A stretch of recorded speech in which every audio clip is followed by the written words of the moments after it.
दुर्ग नगरी निकाय चुनाव के चुनावी महासंग्राम में महापौरों में इस वक्त हम पहुंचे हैं वार्ड क्रमांक 60 में। और इस वार्ड से कांग्रेस से प्रत्याशी है नीरा खिचरिया जी। जैसा कि मैं आपको बता दूं कि लगातार जो है प्रत्याशी डोर टू डोर प्रचार प्रसार कर रहे हैं लोगों को रिझाने के लिए, और उनके पास जा रहे हैं। लगातार जो है डोर टू डोर लोगों के पास पहुँच रहे हैं और क्या मुद्दे लेकर पहुँच रहे हैं, किन मुद्दों को लेकर के जा रहे हैं। निखिल खिचरिया जी हमारे साथ मौजूद है। चूँकि मैं बता दूं वो प्रचार प्रसार में काफ़ी बिजी है, और निखिल खिचरिया जी हमारे साथ मौजूद है। कैसे किन मुद्दों के लेकर के जनता के पास जा रहे हैं और क्या तैयारी रही है कि कितने उनको लोगों के पास जा रहे हैं, तो लोगों के द्वारा क्या प्रतिक्रिया उनके द्वारा आ रही है, बताएंगे चुनाव को लेकर कैसी तैयारी रही और लोगों के पास आप जब पहुँच रहे हैं तो क्या रिस्पांस लोगों का आ रहा है।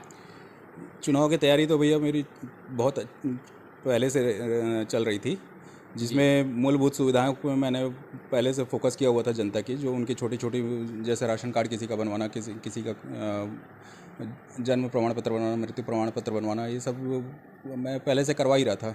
जो चुनावी दंगल में पहली बार उतरे हैं।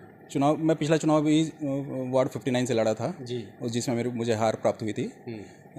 लेकिन इस बार मुझे मतलब महिला वार्ड हो गया तो मेरी माता जी को 60 नंबर वार्ड से मौका मिला है। तो कांग्रेस पार्टी ने कहीं ना कहीं एक बड़ा भरोसा आपके ऊपर जताया है। ऐसा मुझे लगता है कि कांग्रेस पार्टी ने मुझे एक बड़ी जवाबदारी दी है, क्योंकि वो एक हाई प्रोफाइल सीट हो गया है। महापौर बीजेपी के महापौर कैंडिडेट, तो कहीं ना कहीं ये कांटे की टक्कर रहने की भी आसार है। मुझे उम्मीद है कि एक कांटे की टक्कर वो जो बीजेपी के प्रत्याशी हैं वो देंगी, ऐसा मुझे उम्मीद है। अच्छा, लोगों के पास जा रहे हैं डोर टू डोर प्रचार करने के लिए, तो कैसा रिस्पांस आ रहा है? हालांकि मैं उनसे पहले से जुड़ा हुआ हूँ, मेरी कनेक्टिविटी उनसे है, तो वो मैं उनसे परिचित हूँ, तो मुझे अच्छा रिस्पांस मिल रहा है। एक प्रबुद्ध जनता है वार्ड 60 की जो जनता है, एक प्रबुद्ध जनता है, क्योंकि मोस्टली उसमें सरकारी नौकरी वाले हैं, बटालियन वाले जो हैं सरकारी नौकरी वाले हैं, स्टील कॉलोनी, प्रोफेसर कॉलोनी वगैरह सब मतलब प्रोफेसर वगैरह रह के वहाँ से रिटायर होकर कल्याण कॉलेज को किसी कॉलेज से, इस टाइप से प्रबुद्ध जनता वहाँ है। उनका मुझे भरपूर सहयोग और भरपूर आशीर्वाद मिल रहा है। क्योंकि मैं कहाँ से कहाँ तक आपका एरिया है, और चूँकि मतदान जो है कुछ ही दिन बचे हैं, 11 तारीख को मतदान है, तो लोगों से जनसंपर्क कैसे साध रहे हैं? मैं तो अभी डोर टू डोर में ज़्यादा फोकस कर रहा था, क्योंकि छोटा चुनाव है, इसमें घर घर जाना ज़्यादा मेरे ख्याल से ज़्यादा आवश्यक है, तो मैं डोर टू डोर में ज़्यादा कंसंट्रेट कर रहा था। जब मेरा वार्ड फैला हुआ है वो बटालियन, जो बटालियन से चालू होकर नेपाली बस्ती जो यहाँ पशुपतिनाथ मंदिर के है, Sai Nagar, steel colony, professor colony, Pushpak Nagar, Vidya Vihar. जैसे कि आपने बताया कि पिछली बार भी चुनाव का अनुभव है, इस बार क्या लगता है चुनाव में क्या नतीजे निकल करके आएंगे, और जनता के बीच जा रहे हैं तो कितना आत्मविश्वास के साथ जनता आपके साथ मिल रही है, या आप कितना प्रकट कर पा रहे हैं, या कितना कॉन्फिडेंट में आप नज़र आ रहे हैं? मुझे कॉन्फिडेंस तो है कि मैं ये सीट अपनी पार्टी के लिए जीत के लाऊंगा। और हालांकि मैं पिछला चुनाव हारा था, लेकिन फिर भी मैं 5 साल जनता के बीच में कनेक्टेड रहा, उनसे जुड़ा रहा, तो मुझे ऐसा नहीं लगता कि मुझे कहीं से निराशा प्राप्त होगी। जैसे कि आपने बताया कि आपका स्टील कॉलोनी क्षेत्र में महापौर कैंडिडेट चूँकि वहाँ के रहवासी है, और ऐसा देखा जा रहा है कि क्षेत्र में जो बीजेपी के भी लोग रहते हैं, जो बीजेपी के प्रति उन पार्टी से जुड़े लोग रहते हैं, कांग्रेस के भी प्रति समर्पित लोग रहते हैं, और कुछ निर्दलीय प्रत्याशी भी मैदान में हैं जो अपना दावा वादा प्रस्तुत करते हैं। आप किन मुद्दों को लेकर जनता के बीच पहुँच रहे हैं और कितनी चुनौती मानते हैं इस बार चुनाव को? चुनौतीपूर्ण तो हर चुनाव रहता है जी, चुनाव को तो हमेशा चुनौतीपूर्ण ही माना जाता है।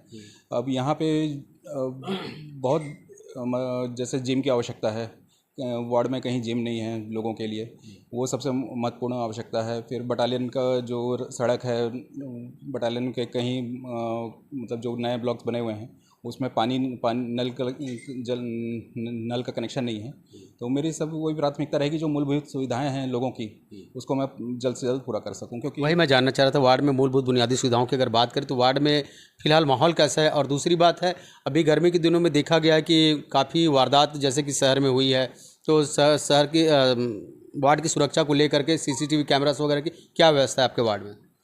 फ़िलहाल तो CCTV कैमरे की कोई व्यवस्था नहीं है वार्ड में। पूर्व में इस परिप्रेक्ष्य में कोई ध्यान नहीं दिया गया CCTV कैमरे के।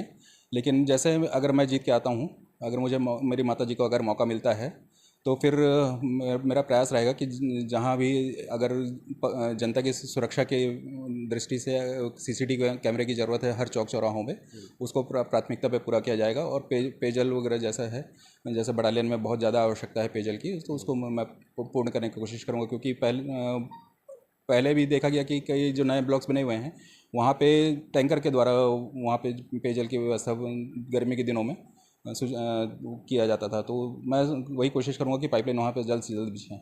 चुनावी दावे वादों की बात करें तो किन मुद्दों को आपने घोषणा पत्र में शामिल किया है, क्या मुद्दे लेकर जनता के बीच पहुंच रहे हैं? अभी फ़िलहाल तो ऐसा पार्टी का घोषणा पत्र कल ही आया है जी। मैं अभी वार्ड का घोषणा पत्र आजकल में बन जाएगा और मुझे मालूम है कि यहाँ की जो मूलभूत सुविधाएं हैं वो क्या क्या ज़रूरत है वो सब मैं पूरा करने की कोशिश करूँगा।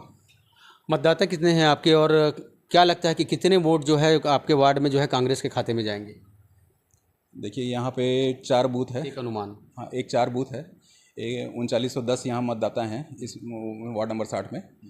और मुझे उम्मीद है कि जो लक्ष्य मतलब जीतने के लिए जितना वोटिंग परसेंटेज चाहिए मुझे लगता है मैं पार कर लूँगा उसको, एक उम्मीद है। बिल्कुल जीत को लेकर आश्वस्त है? मैं आश्वस्त हूँ कि माताजी मेरी जीत रही हैं इस चुनाव।